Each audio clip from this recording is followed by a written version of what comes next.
Hey everyone, in this tutorial we'll build a simple yet powerful GPT-powered chatbot using Python and the OpenAI API. So let's dive right in. We start by importing the OpenAI library, which gives us access to OpenAI's models like GPT 3.5 or GPT-4 via Python. So we'll import OpenAI. And before making this work, you need to make sure that you have installed OpenAI. So let's just go ahead and install it. So I'll write pip3 install OpenAI. If you're using Windows, you can just type in pip install OpenAI. Alright, this is done. So this was step 1. So here OpenAI is the main package. So we'll also import the OpenAI class directly for convenient client creation. So from OpenAI, import OpenAI. Now we'll set up the API key. To get your API key, you can go to platform.openai.com and then under API keys, you can go ahead and create a new secret key. But make sure that you have added a billing method, otherwise your API key is not gonna work. I've already generated one, so I'll go ahead and use that. So we'll define something as client. And then in the OpenAI method, we'll set the API key. Here I'll paste my secret key.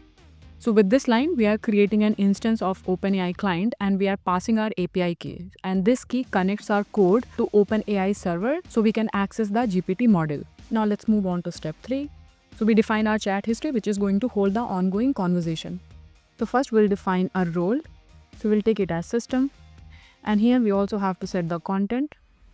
We'll set it as you are a helpful assistant. So chat history is going to hold the ongoing conversation and the first message is a system instruction that sets the behavior of the assistant. In this case, to be helpful. So this helps guide the tone and personality of the chatbot. Now we'll define a chat function which is going to take the user's input and sends it to the GPT model. So let's create a function. Let's name it as chat with GPT and it will take the user input. So here, because chat history is the variable which is holding the ongoing conversation, so we are going to append the user input to the chat history. So chat history dot append will define the role as user. This should be a colon and the content which is going to be the user input. Now whatever user has given the input that we have in the chat history, now we have to send a request, as in we will send the full conversation to the GPT model using the client.chat.completions create method. And whatever response we get, we'll store that in response. And here we are going to use that method client.chat.completions and .create. Here we have to define the model. I'm going to use the latest model, which is this. Then we'll give the message and we have everything in the chat history. So I'll just use that. And we also have to set the tone of the conversation. So I'll set the temperature as 0.7, which is in the middle of 0 to 1. So 0 is for precise and 1 is for creative. So we are keeping something in the middle. Now the response object that we get from GPT, from there we have to extract the reply. And this is how we get the response. So from the response, we have to take the choices, pick the first one and then pick the message. And from the message, we will pick the content. Let me do a Control Z and we'll store that in another variable called reply. So from the response, we will pick the choices and from choices, we'll pick message and then content. Now we'll append the reply to the chat history because in the chat history, we are keeping the conversation flow.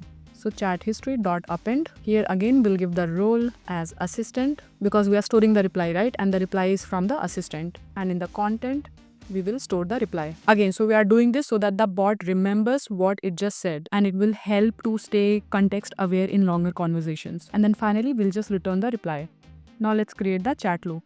So before starting the conversation loop, we'll print a greeting message for the user and give them instructions for how to quit the chatbot. So let's give a print line and we'll type in as GPT chatbot and let's give the greeting message as hello and then we'll say type exit to quit. Now here we'll run a while loop, so while true, and here we keep asking the user for input and if the user types exit, we break the loop and end the chat. Otherwise, we pass the input to our chat with GPT function, get the reply and print it back with the label GPT. So let's first take the user input and here we'll use the input function and we'll start with something like this. And if user types in exit, let's convert this into lowercase.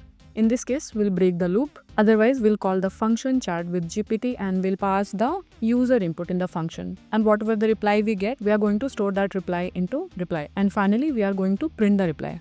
And we'll tag the reply with GPT and then here will just pass the reply. So this is complete. Now let's just go ahead and run this. So here, if I type in anything, let's say hello, you can say the GPT replied, hello, how can I assist you today? Let's ask something else. So if I type in what is Python, let's say, and enter. So here you can see the reply. And the moment you write exit, it is going to end the chat loop. And that's it. We have built a functional GPT chatbot using Python and the OpenAI API. And this chatbot keeps the conversation in context, handles multiple turns, and uses the latest GPT-4o model. I hope you liked it. Thank you for watching.